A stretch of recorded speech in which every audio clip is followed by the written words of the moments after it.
There's an NBC News video that went viral of a grocery store in Naples, Florida. You may or may not have seen this. If you haven't, I'll describe it to you. When you pan Give us a play-by-play. When you pan the grocery store, you see that almost everybody in there is not wearing a mask, even though it's in a county, I believe, where masks are mandated. The question is, beyond urging Americans to wear masks, what specifically is this White House doing to combat that resistance, especially given the concerns about the coronavirus mutations and others right now?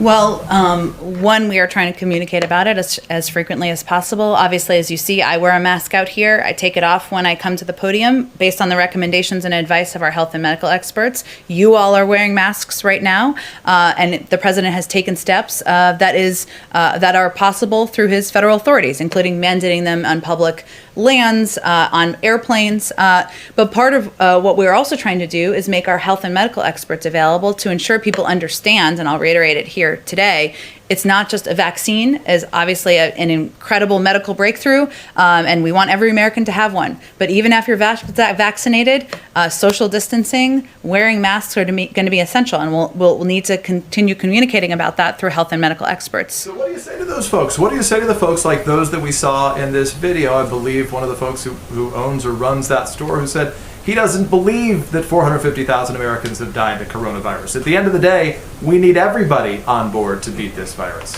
What do you tell them?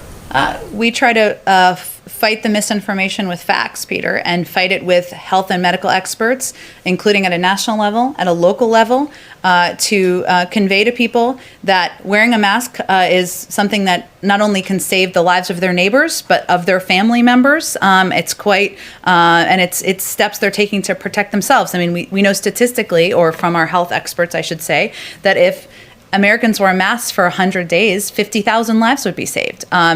We know it's not going to be overnight, but we're going to continue to communicate about it in a non-political way, in a factual way, so that Americans can take steps to save themselves. Where does the White House proposal of sending a mask to every American stand, and how much would that cost if you followed through?